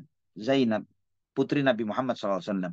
Kemudian termasuk yang harus dihukum mati Hindun binti Utbah, ya, istrinya Abu Sufyan. Yang ini sangat bencinya luar biasa terhadap Rasulullah SAW dan para sahabatnya. Dia yang membelah perutnya Hamzah dan kemudian memutilasi Hamzah bin Abdul Muthalib pada waktu peristiwa perang Uhud. Kemudian Sarah. Sarah ini adalah budaknya sebagian dari Bani Abdul Muthalib yang membawa suratnya Hatib bin Abi Balta'ah. Sudah kita lewati kisahnya.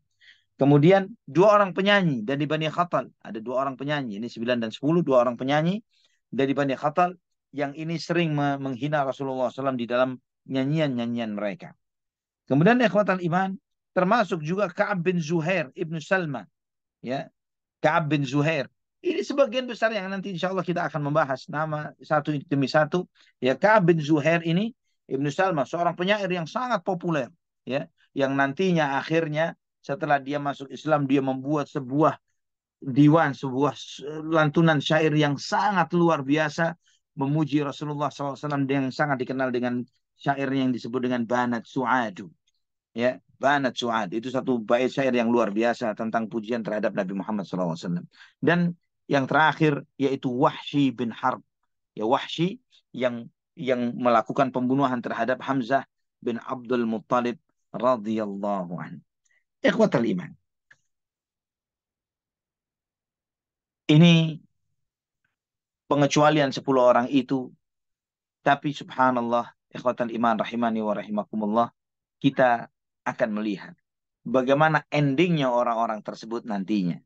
Apakah mereka termasuk orang-orang yang mau tidak mau harus dihukum mati oleh Nabi Shallallahu Alaihi Wasallam, atau kenyataannya malah sebaliknya? Dan di situ akan semakin menunjukkan kepada antum, kepada kita semuanya, bahwa Muhammad Shallallahu Alaihi Wasallam memang benar seorang Nabi. Bahwa beliau bukanlah manusia biasa, bukan panglima perang biasa, tapi beliau Nabi utusan Allah Subhanahu Wa Taala. Insya Allah pembahasan ini masih kita akan lanjutkan pada pertemuan yang akan datang. Kita akan membahas lebih detail tentang Fathu Makkah, peristiwa ditaklukannya kota Makkah. Wallahu a'lam bishawab. Barakallahu fikum. Baik, wa barakallahu fiik, Ustazuna. Alhamdulillah sangat menarik sekali dari sejarah ini dan apa namanya membedakan dua Abu Sufyan. Mudah-mudahan kita tidak terjebak yang selama ini kita pahami adalah Abu Sufyan yang apa namanya yang masuk Islam itu adalah Abu Sufyan yang lain. Untuk selanjutnya kami persilakan pada jamaah sekalian yang ingin menyampaikan pertanyaan Pertanyaan boleh disampaikan melalui chatbox di Zoom meeting ini maupun juga dapat ditanyakan atau disampaikan langsung secara interaktif. Masya Allah, ini belum tidur, Ustaz. Yang mesti, Baik, doyan tidur. oh, Bangun. Allah barik. Masya Eh, Allah. Silakan kepada jemaah yang ingin bertanya, boleh pertanyaannya disampaikan melalui chatbox Zoom meeting ini, ataupun juga dengan mengklik tombol raise hand pada aplikasi Zoom meeting ini. Dipersilahkan.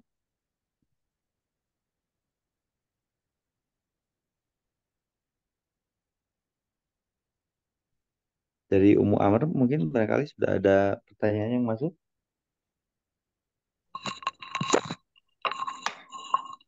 Iya Kang Z, jazakumullahu khairan. Alhamdulillah, jazakumullahu khairan Ustadz. Materi hari ini cukup bersemangat Masya dan Allah. menakjubkan. Masya Allah. Ustadz, tadi dijelaskan bahwa Abu Sufyan yang terakhir itu Hmm.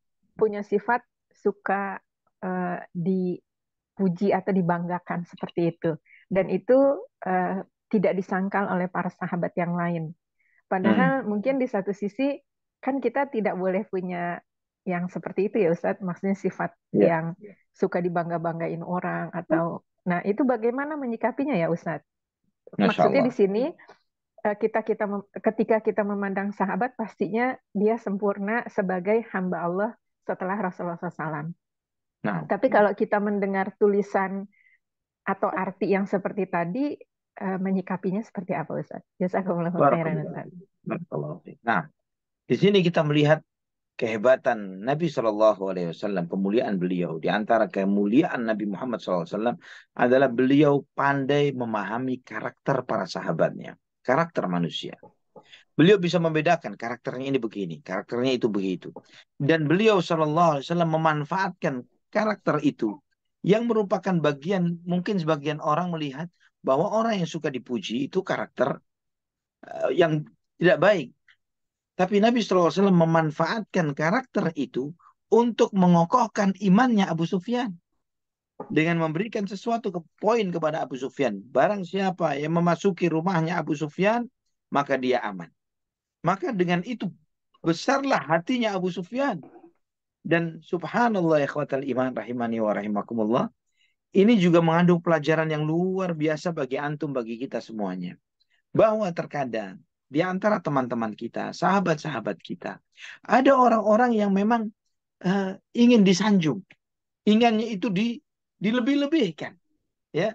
Dan orang itu bukan orang jahat, bukan orang buruk, orang baik. Tapi karakter negatif yang ada pada diri orang tersebut adalah seperti itu. Jangan sampai dia kemudian dihinakan, direndahkan, kemudian tidak dikenyangkan apa namanya laparnya jiwanya dalam hal ini. Ketika jiwanya lapar dari diberikan poin-poin atau hal-hal yang membuat dia itu menjadi besar atau terlihat besar, maka dia akan mengecewakan bagi yang lainnya. Ketimbang kita memutus, meng-cut off seseorang, padahal dia memiliki potensi, walaupun di balik itu ada kelemahan, kita manfaatkan kelemahan itu untuk memaksimalkan potensinya. Itu yang diajarkan oleh Nabi SAW di dalam hal ini. Bahwa karakter seseorang yang buruk bagi seorang pemimpin yang bijak, yang wise, bagi seorang imam, pemimpin yang mengerti seperti Nabi kita Muhammad SAW, beliau memanfaatkan karakter buruk ini tadi menjadi selling point yang memasukkan hidayah ke dalam hati Abu Sufyan dengan sangat kuat. Dengan sangat tegas dia menyampaikan begitu di depan istrinya Hindun binti Utbah dan di depan orang-orang Quraisy yang lainnya. Dan itu memberikan keselamatan bagi yang lainnya. Dan itu membuat Abu Sufyan begitu teguh dan tegarnya membela Islam. Nanti kita akan lebih mendalami ya bagaimana peristiwa-peristiwa sesudah ini, bagaimana kemampuan Abu Sufyan yang sangat disegani oleh orang-orang Quraisy karena beliau di antara pemimpin yang cukup disegani oleh mereka, dan juga kemampuan berpidatonya yang sangat hebat. Ya, akhirnya setelah ini menjadi titik balik yang luar biasa untuk meneguhkan Islamnya kaum muslimin bersama beliau, ya, termasuk juga di hari peristiwa wafatnya Nabi Muhammad SAW, di mana banyak kaum muslimin yang murtad pada saat itu, Abu Sufyan sekali lagi menunjukkan kehebatan beliau pada saat itu. Ya, beliau berpidato di antara orang-orang Quraisy yang ada di kota Mekah. Ya, beliau berpidato ketika wafat, di hari wafatnya Nabi Muhammad SAW, karena sebagian orang mulai berkusak-kusuk untuk murtad. Kita mau beriman ketika Nabi Muhammad ada, ketika Nabi Muhammad SAW tidak ada, kepada siapa? Dan seterusnya, dan seterusnya. Akhirnya Abu Sufyan dengan pidatonya yang terkenal, beliau mengatakan, apakah kalian akan menjadi orang-orang terakhir yang masuk Islam dan kemudian menjadi orang yang pertama yang murtad? Itu pernyataan Abu Sufyan, dan kemudian dia mengatakan, demi Allah kita akan rugi dunia dan akhirat. Dan akhirnya dengan itu Allah Subhanahu wa taala membela Islam melalui lisannya Abu Sufyan radhiyallahu anhu. Wallahu a'lam bishawab. Masya Allah. Ya Ustaz, jazakallahu khairan Ustaz. Wajib. Ya, pertanyaan selanjutnya Ustaz. Nah, Afwan.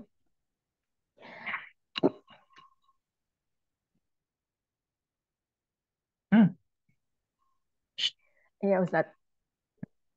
Yang kedua adalah tadi Ustadz menyebutkan tentang peristiwa kematian Rasulullah SAW. Dan ini di bulan Rabiul Awal, Ustadz, banyak nah, sekali di WhatsApp suka di-share materi-materi yang sebenarnya kalau kita bermajelis ilmu sudah mengetahui bahwa itu adalah batil. Tetapi nah. tetap masih ada, jadi mungkin Ustadz bisa menjelaskan ketika ada orang yang suka ikutan share-share atau bagaimana men-share hal-hal yang dibilangnya dari Rasulullah SAW, padahal itu tidak. Salah satu contohnya adalah peristiwa yang Ukasyah yang membuka bajunya ingin memeluk Rasulullah SAW. Dan Ya. itu ketika kita lihat bahwa batil, tapi mohon penjelasan dan nasihat dari Ustadz. Jazakumullahu khairan.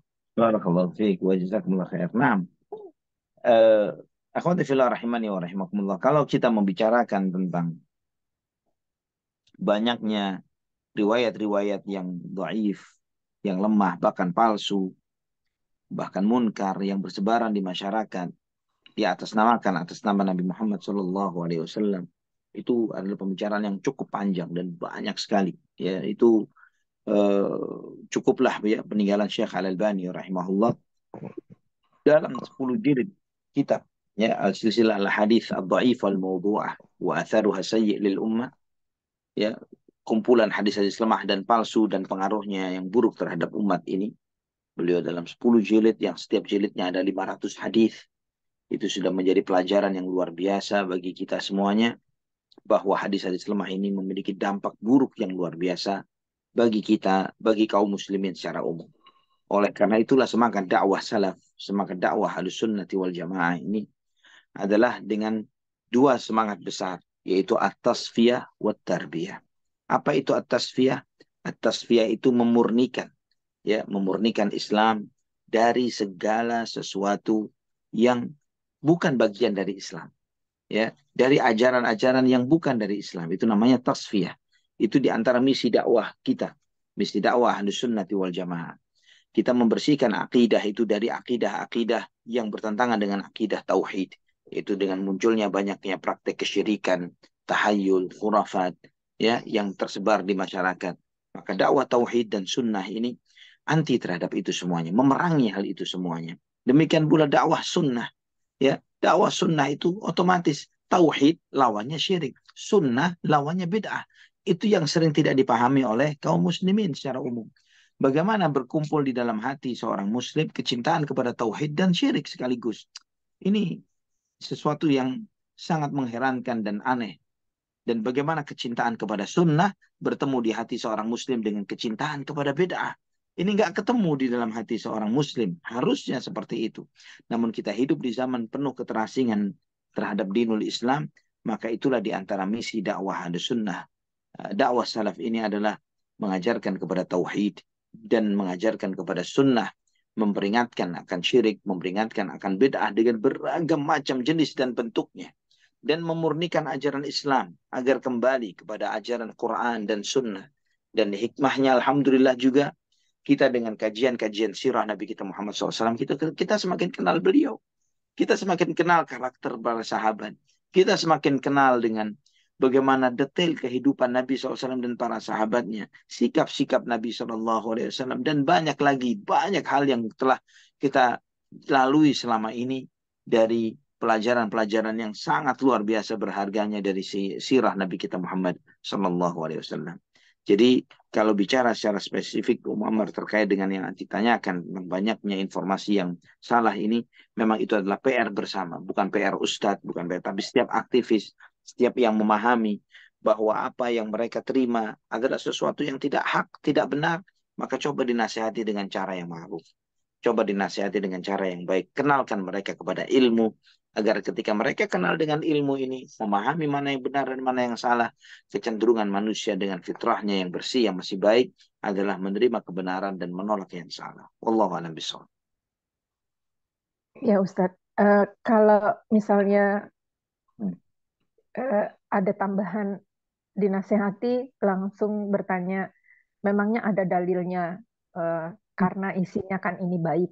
Misalnya Iya. seperti itu, jawabannya seperti apa Ustadz? Jazakumullahu khairan. Maksudnya kalau dinasihati dia jawabnya apa, ada dalilnya gitu atau gimana? Iya, karena isinya kan baik gitu, kenapa tidak Oh iya. di-share gitu. Padahal walaupun baik, kalau itu bukan dari syariat Islam kan jangan di-share. Misalnya seperti itu Ustadz. Nah, jadi kalau misalnya contoh seperti hadis man amila amalan laisa alaihi amruna fahuwa raddun, itu memang sesuatu yang memang harus tersampaikan, bahwa barang siapa yang mengamalkan suatu amalan tidak ada perintah dari kami, amalan itu tertolak. Itu saja sampaikan dalilnya, bahwa inilah pesan Nabi Muhammad SAW, bahwa tidaklah suatu amalan itu hanya dinilai baik tidak baiknya itu dari apa yang dilihat oleh akal dan pikiran seseorang, tapi lebih dari itu, bahwa amalan itu harus benar sesuai dengan tuntunan Nabi Muhammad SAW. Kalau misalnya dia tidak memenuhi kriteria itu, bahwa dia tidak memenuhi kriteria sunnah Nabi Muhammad SAW, maka bukanlah itu hal itu bukanlah amalan yang baik, walaupun oleh pelakunya dianggap baik. Wallahu a'lam bishawab. Ya Ustadz. Ustadz, Nah, ada lagi ini pertanyaan, masih boleh disampaikan Ustadz? ahlan wa sahlan, silakan. Iya. Assalamualaikum warahmatullahi wabarakatuh. Ustadz, saya pernah Waalaikumsalam. mendengar bahwa para sahabat yang menginfakkan hartanya ketika Rasulullah SAW berperang atau berjihad, itu nilainya lebih besar dibanding harta-harta yang diinfakkan oleh kaum muslimin sesudahnya. Apakah hal itu demikian benar Ustadz? Jazakumullahu khairan. Wallah sahih, benar. Dalam hadis yang sahih Nabi SAW menyampaikan, la tasubbu ashabi, walladhi nafsi biyadihi, law anfaqa ahadukum mil'a uhudin dhahaban, ma balagha mudda ahadihim wala nasifahu. Kata Nabi SAW, janganlah kalian mencela sahabatku.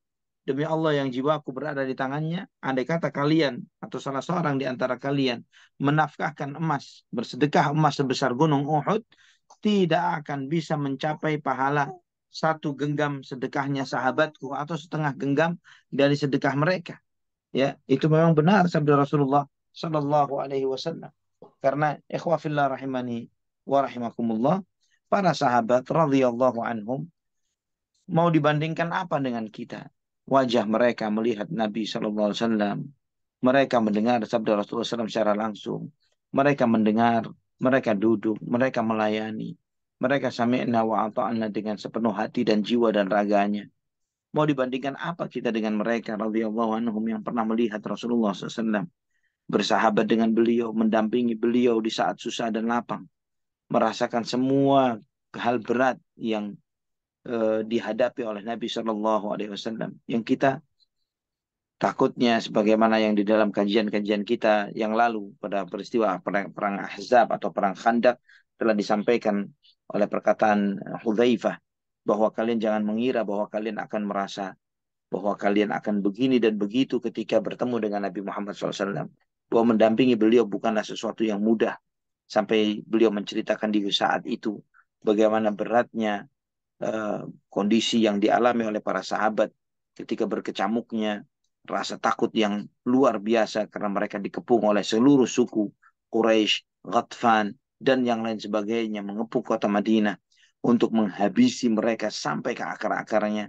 Belum selesai sampai di sana, munculnya pengkhianatan orang-orang Yahudi di dalam kota Madinah dengan penuh rasa takut yang luar biasa. Dan para sahabat tidak punya kesiapan untuk menghadapi mereka sama sekali. Maka mereka menggali parit itu, menggali khandak. Subhanallah. Dan sampai ketika Nabi SAW menjanjikan pun pada saat itu, siapa yang mau melihat ya kondisi orang-orang yang sedang mengepung kita, maka dia akan bersamaku di surga. Itu janji Nabi Muhammad SAW. Tapi apa kata Hudzaifah?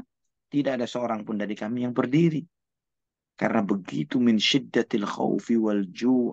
Dari rasa takut yang luar biasa dan rasa lapar yang luar biasa. Itu perjuangan. Maka para sahabat, para ulama seperti Imam Ahmad bin Hanbal rahimahullah, beliau mengatakan bahwa satu kali hadirnya para sahabat di majelis Nabi Muhammad SAW tidak bisa disandingkan dengan menuntut ilmunya kita dalam 50 tahun. Kita ngaji 50 tahun, tidak bisa disandingkan dengan sekali hadirnya mereka di hadapan Rasulullah SAW. Wallahu a'lam bishawab. Subhanallah, iya Ustaz. Jazakumullahu khairan Ustaz. Ustaz, ini masih ada satu lagi, boleh Ustaz? Silahkan, Mama. Iya. Ustaz tadi menyebutkan dan ada para sahabat juga bilang kakinya Ibnu Abbas kecil sekali. Ya. Maksudnya, iya Ibnu Mas'ud, afwan Ustaz. Terus kalau sekarang Ustaz, kita juga suka bicara misalnya dengan teman. Dari siapa? Itu dari si fulanah gendut. Suka ditambahin seperti itu Ustaz. Jadi apakah ini berdosa ya Ustadz? Padahal teman yang misalnya yang gendut ini juga sebenarnya dia tidak marah. Apakah itu berupa penghinaan atau misalnya kepada anak yang kebetulan mungkin matanya belok gitu Ustadz, tebal, besar. Terus kita suka bilang minta aja sama si belok. Terkadang anaknya marah Ustadz. Nah, apakah hal-hal yang seperti ini boleh kita lakukan atau bagaimana nasihat Ustadz? Dan satu hal Ustadz, satu tadi yang tentang sedekah, apakah misalnya kita sedekah di Indonesia untuk keperluan tertentu, misalnya menolong anak-anak sekolah. Apakah kalau kita misalnya menolong anak-anak sekolah juga di Palestina, apakah itu jadi lebih besar pahalanya dibanding yang di Indonesia?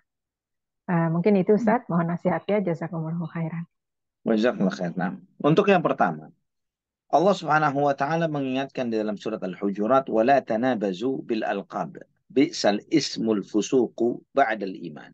Wa man lam yatub fa ulaika humudz zalimun." Dan janganlah kalian saling menggelari satu dengan kalian dengan gelar-gelar yang buruk. Karena seburuk-buruk nama yang buruk adalah setelah keislaman. Dan barang siapa yang tidak bertobat, maka dia adalah orang yang zalim. Maka di sini kita melihat bahwa ketika menggelari seseorang, ini hukum dasar, hukum asalnya. Menggelari seseorang dengan gelar-gelar tertentu berdasarkan identitas fisiknya orang tersebut, yang itu menyakiti orang itu, maka itu diharamkan. Itu dasarnya. Namun seperti yang tadi Anti tanyakan bahwa ada sebagian mereka itu memang diidentifikasi dengan itu, ya, dan itu tidak menyakiti hati mereka karena mereka menyadari itulah realita yang membuat dia dikenali dibandingkan yang lainnya.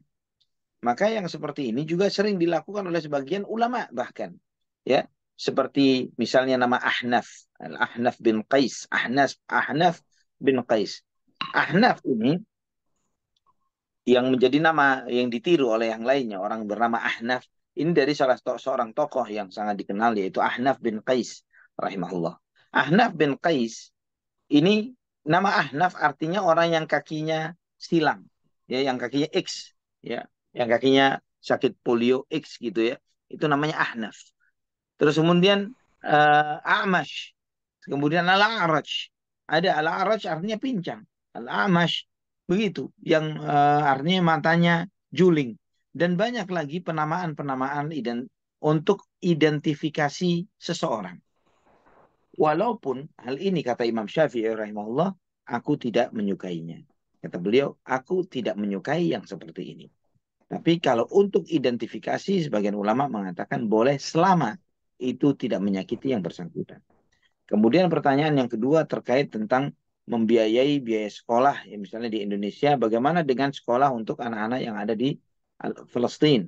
Apakah itu akan memberikan pahala yang lebih besar? Jelas, sangat jelas bahwa mereka lebih membutuhkan. Antum, kita menggali sumur di Indonesia atau menggali sumur atau membuat destilasi air misalnya untuk di Gaza misalnya yang saat ini sangat membutuhkan air bersih misalnya. Maka di sana memberikan pahala yang jauh lebih besar ketimbang ketika kita berbuat di Indonesia. Wallahu a'lam bishawab. Iya Ustadz, Masya Allah. Jazakumullahu khairan. Ustadz, ternyata ada Waalaikumsalam. satu lagi Ustadz. Masih Ahlan wa boleh? sahlan. Boleh Iya, silakan. iya. Assalamualaikum warahmatullahi wabarakatuh. Ustadz, Assalamualaikum. apabila kita menetap di negeri kafir ini, tetapi kita ingin pindah pulang. Hmm. Tetapi justru orang tua yang bilang, udah jangan pulang, di sini susah, di sana aja gitu. Dan mungkin itu hanya komentar singkatnya, tetapi intinya orang tua tidak menghendaki saat ini kami pulang. Bagaimana menurut Ustadz? Jazakumullahu khairan atas Barakallahu nasihat. fiik. Nah, kalau pindah itu benar-benar lillah karena Allah Subhanahu wa taala, maka lakukanlah itu karena Allah Subhanahu wa taala. Ya, ketika meninggalkan sesuatu karena Allah Subhanahu wa taala, maka dia akan mendapatkan ganti yang lebih baik. Dan pasti diuji. Ya, pasti diuji. Ya, mungkin di ujian itu yang berat adalah seperti yang dikhawatirkan oleh orang tua yang mengatakan bahwa di sini susah hidupnya.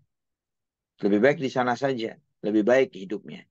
Mungkin ucapan atau statement ini akan diujikan kepada antum yang berencana untuk hijrah atau pindah atau balik lagi ke Indonesia. Dia merasakan bahwa oh, ternyata hidup di Eropa jauh lebih enak secara pencarian nafkah, lebih nyaman dan lain sebagainya dibandingkan dengan di Indonesia. Terlebih jika antum sudah lama meninggalkan Indonesia, tinggal di negara-negara barat, di negara Eropa dan lain sebagainya, yang banyak apa namanya kondisi-kondisi sosial, kondisi-kondisi legalitas hukum, perundang-undangan yang sama sekali bisa jadi dikatakan 180 derajat berbeda pemberlakuan dan sikapnya dengan di Indonesia.